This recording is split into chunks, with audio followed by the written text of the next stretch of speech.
Baka ito na ang huling beses na makapagliligtas tayo ng isda dito. Ano yon? Tignan mo yung bagay na yon. Magandang Africanong siklid. Parang may kakaiba. Sobrang itim niya. Tingnan mo yan? Bigyan mo ako ng magandang huli. Tingnan mo ang dami ng isda sa timba ngayon. Ang dami talaga. Oh, May nakuha tayo. Beck, wow. Hindi, may nahuli tayong isda. Nakuha ko na. Kamusta, beautiful nation? Welcome back sa isa na namang awesome na video, mga kaibigan. Ngayon, gaya ng nakikita niyo sa likod ko, nandito ulit tayo sa abandoned ponds.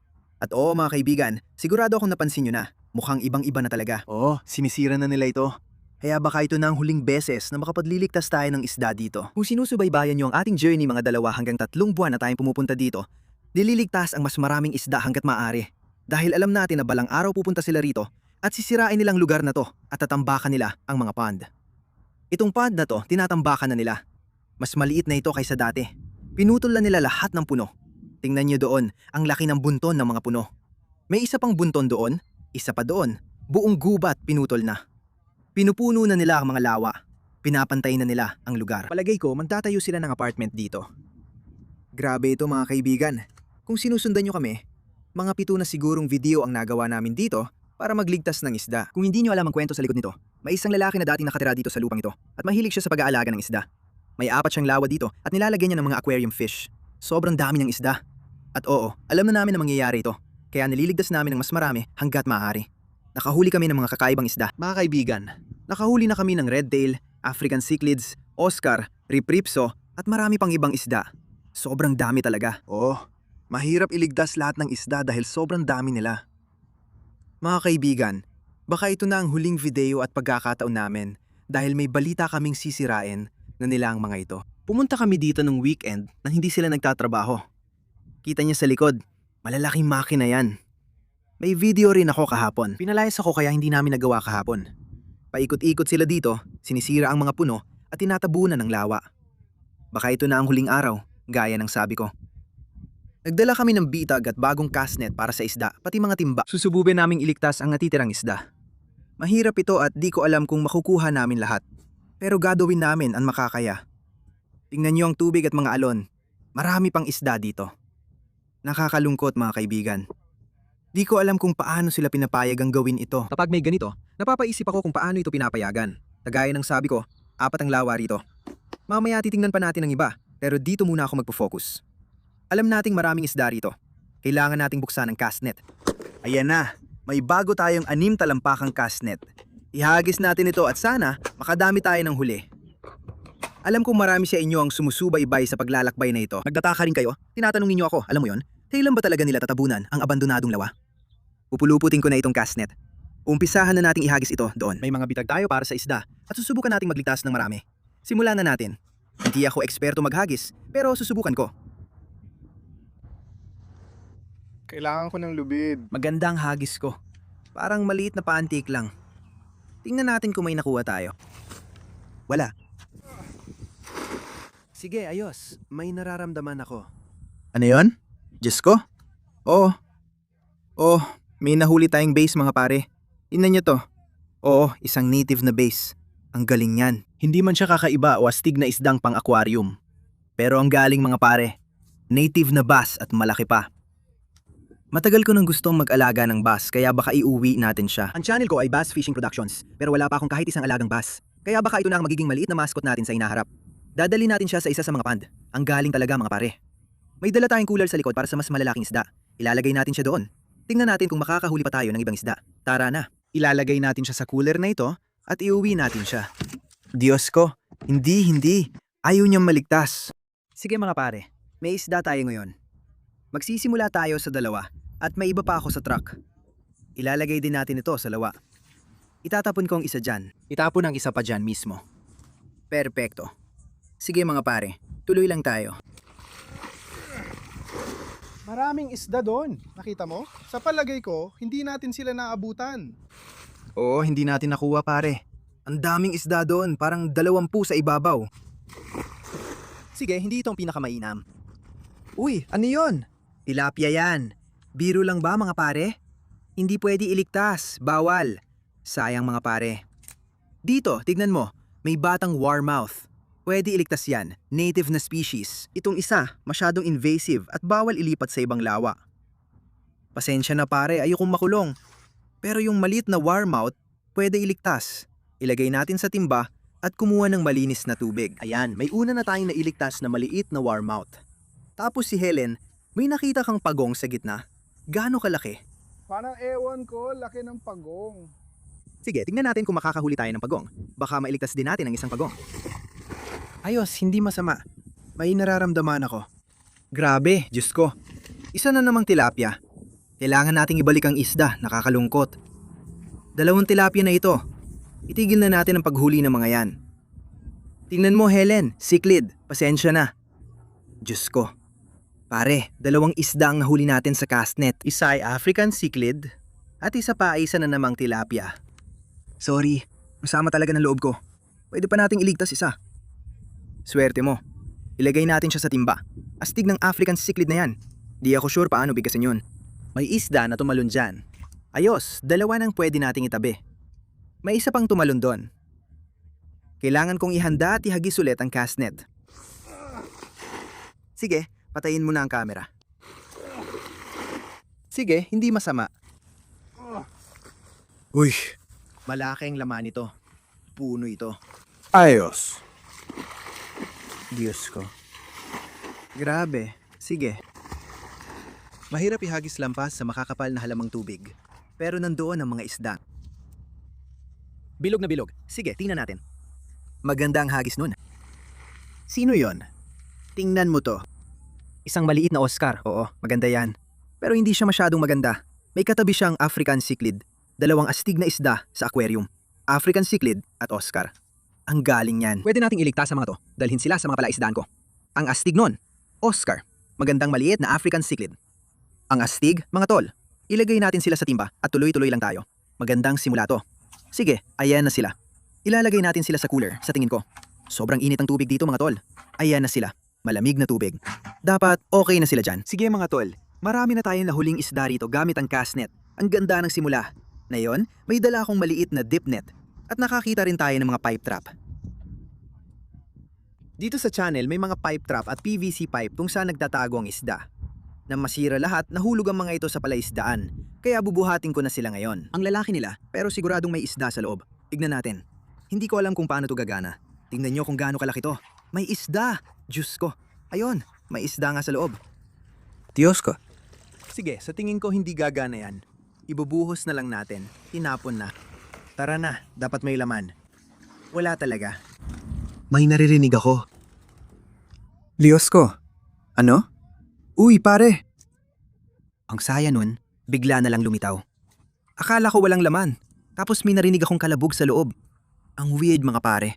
Tingnan nyo, osya, asay yan. Nakalimutan ko kung paano, bigasin parang galing Africa. Lagay natin siya sa timba, tapos tingnan pa natin yung isa.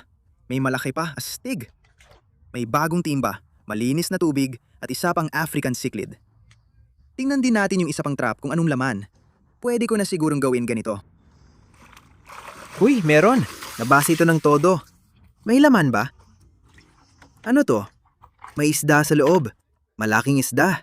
Ano kaya yon? Parang ito yung sinidontas na nahuli natin dati, pero sobrang itim niya. May malaking isda sa kabila. Pare, anong nangyayari? Ang astig ng hito na to mga tol.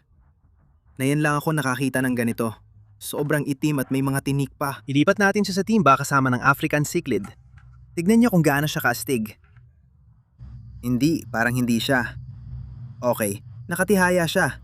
Anong ginagawa niya? Sandali, baliktad siya ngayon. Nakikita niyo ba yon? Baliktad siya. Hindi, parang hindi talaga siya okay. Tignan niyo, literal na lumalangoy siya ng baliktad. Hindi siya tuwid. Oh, tignan niyo. Tignan niyo tong isda na to. Baliktad pa rin siyang lumalangoy. Sandali, lumangoy siya pababa pero baliktad pa rin. Sige mga tol, hawak na natin ang bitag. Ihahagis natin dito sa side na to. Yung 2 bitag ay nasa kabila. Titingnan natin mamaya kung anong mahuhuli dito. Magsisimula tayo sa mas malalim na parte. Tama. Kukunin natin ang deep net at susuyurin natin ang paitaas pababa ang sawgrass dito. Dun sa mga damo, nagtatagong maliliit na isda. Sana makahuli tayo. Dito lang tayo maglalambat sa damo. Sana may makuha tayo. Diyos ko, may water bug. Ayun, water bug na. Kadiri ka, di ka namin ililigtas. Tinitingnan ko ang kanto ngayon. Ang daming isda. Susubukan ko silang gulatin. Diyos ko, tingnan mo sila. Hari ka na. Diyos ko, isang baby na Oscar. Tingnan mo ang bata. Malamang nangangaso siya ng mosquito fish dito. Maraming ganito at isang batang Oscar. Diyos ko, ang ganda niya. Siguro anak nung nahuli natin kanina yung mas malaki. Ang ganda. Ililigtas din natin yung mosquito fish. Sige mga kaibigan, ilalagay na natin sa timba yung maliit na Oscar. Ang cute niya. Maglalakad pa tayo sa paligid ng lawa. Hindi pa tayo nakakapunta sa kabila at ang dami kong nakikitang isda doon. Kaya punta tayo doon. Tingnan natin kung anong mahuhuli natin. Diyos ko, tingnan mo yan. Tingnan mo yung dambuhalang pleko. Wag. Tingnan mo to. Susubukan kong hulihin ng kamay. Nakuha ko siya. Handa ka na ba? Tingnan yan, may pleko tayo. Ang astig nun. Medyo malaki-laking pleko mga tol. Pwede nating iligtas to. Pwede nating siyang dalhin pabalik. Ilagay sa isa sa mga pan ko. Siguro sa Pond Axe. X. Oh mga tol, eto na. Puno na ng mga isda ang ililigtas natin yung cooler natin. Idadagdag natin yung pleko dito. Ligtas ka na pare. Wag, tumigil ka. Tinatangkang tumakas ng mga to. Diyos ko. Oo. African chich. Hindi. May water bug. Yak, alis ka. Isa na naman ganito. Kanina nahuli na natin isa gamit castnet. Siguradong nagsisimula sa V pangalan nila. Alam ko yon. Ang ganda ng African cichlid. Ilalagay siya sa timba, tapos tuloy tayo. Hindi. Saan siya napunta? Nakuha ko siya. Sige. Ang lapit nun mga pare. Halos nabitawan ko siya. Yun na sana ang pinakamasamang pagkakabitaw ng siglo. Literal na mamamatay siya dahil doon. Ilagay na lang natin siya diretso sa timba. Muntik na yon. Iniwan muna namin yung lawang yung sandali at sinubukan ng iba pa. Mga pare, nandito na tayo sa pangalawang lawa. Ito ang Amazon Pond. Dito namin nahuli yung redtail at marami pang ibang isda mula sa Amazon. Mga dambuhalang isda. At tingnan mo, wasak na rin ito.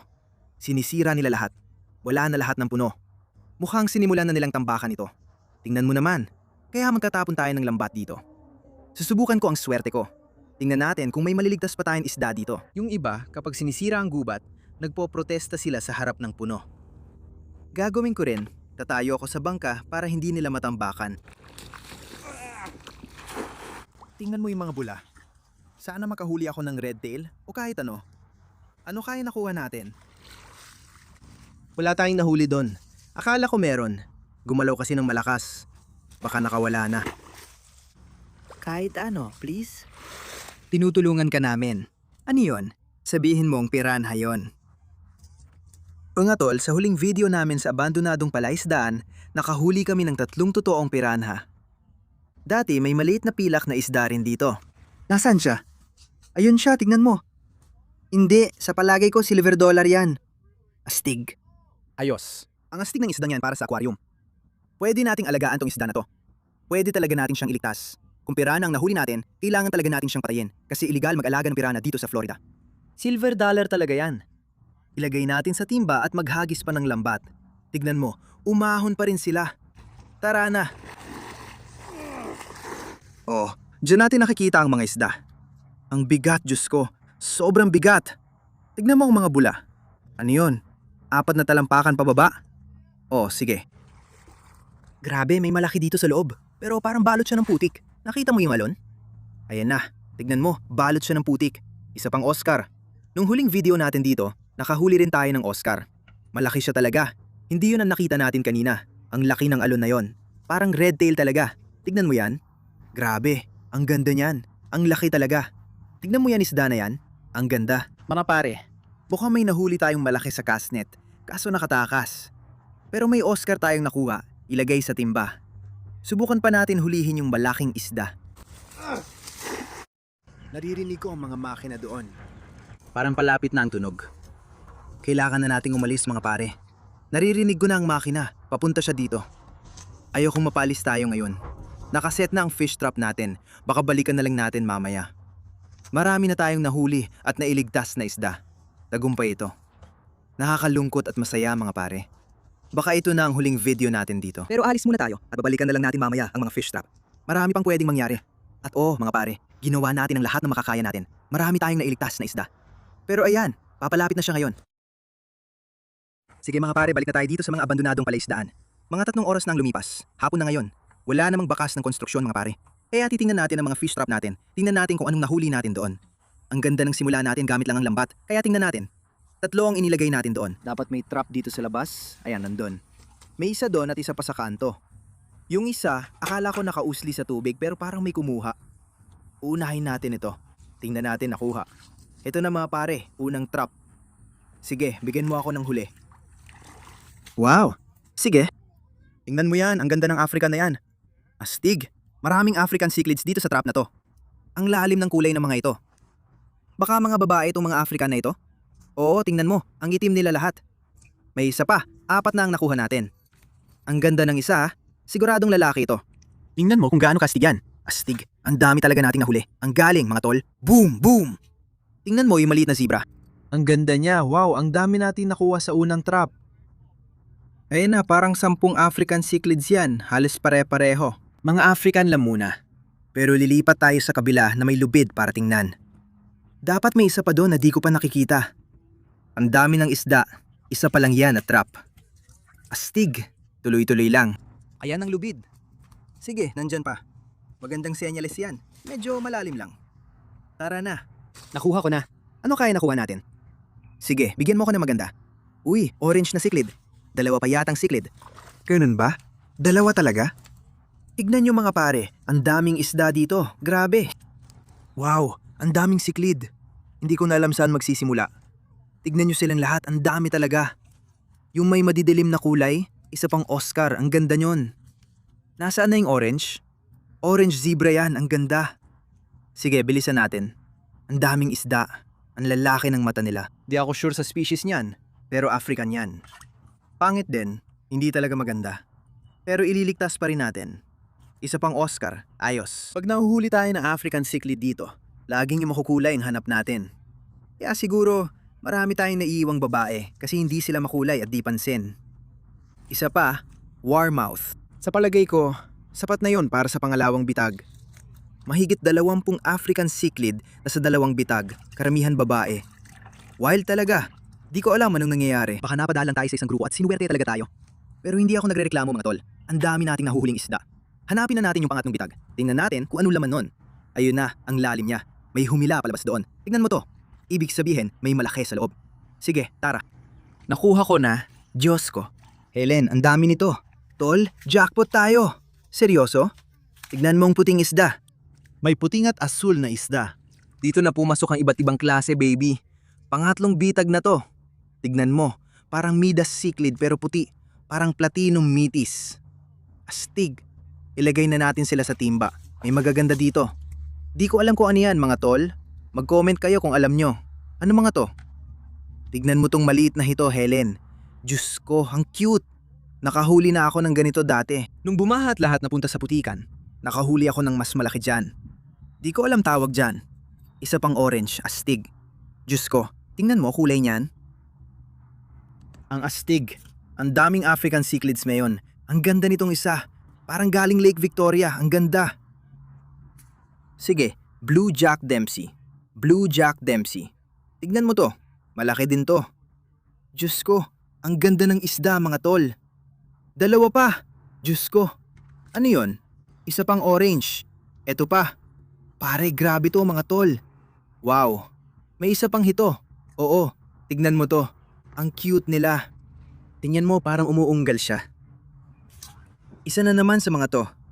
Ang gaganda talaga ng mga to. Grabe mga tol, di ko alam anong nangyari. Parang nakatadhana. Baka ito na ang huli nating punta dito para magligtas ng isda. Ang dami nating nakuha, lalo na African. Hindi pa ako nakakakuha ng ganito karami dito. Alam naming imposibleng mailigtas lahat ng isda dito dahil libo-libo sila. Pero ginawa pa rin namin ang lahat sa loob ng ilang buwan. At marami kaming nahuli. Sobrang nakakabaliw. Tignan mo yan. Karamihan diyan ay African cichlids. Hindi ka panipaniwala. Ayan yung isda. Nagtataka ako kung ano yon. Tignan mo yan. Ano ba yan? Leaf fish siguro. Ay, hindi pala. Di ko alam tawag sa kanila. Astig sila. Ilalagay natin sa cooler, lalagyan ng aerator, at dadalhin sa bahay ko. Grabe ang karanasan sa mga abandonadong pond at tol. Salamat sa pagsama sa biyahe. Marami tayong nailigtas na isda. Uuwi na tayo at ilalagay ang mga isda sa mga pond. Ayos mga tol, nakabalik na tayo sa bahay ko. Meron tayong 2 timba. Nakuha natin ang ilan sa mga mas malalaking isda. Sige, nandito na ang malalaking isda at lahat ng cichlid sa kabila. Sisimulan na at ilalagay ang 2 Oscar sa Oscar Army. Ayan na. Eto na, papunta na sa Oscar Army. Ayos, ayan na sila. Astig. Nandito na tayo sa cichlid pond at ilalagay lahat ng nahuling African cichlids dito. Tignan nyo mga tol, ang dami nating klase. Ito pinakamalaki, ang ganda 'di ba? May orange at asul din tayo. Ayun mga tol, ilalagay na natin sila sa cichlid pond kung saan sila titira habang buhay. Grabe, ang dami pala nila roon. Ang dami nating nahuli ngayong African cichlids. Sa timba na to, may kakaibang isda tayo. Kasama ang catfish na talagang kakaiba. Maligdad pa rin siyang lumalangoy. Kapag inikot mo siya, siya ka lang tama. Ilalagay natin siya sa tiki hot tank. Kakaiba talaga ito. Gusto ko talaga siyang makita sa tank. Pero parang ubod itim na hito siya. Baligtad siya. Ano bang nangyayari ngayon? Tignan mo, literal na baligtad siya. Hindi ko alam kung normal yon. Sa tingin ko hindi. Ang weird talaga.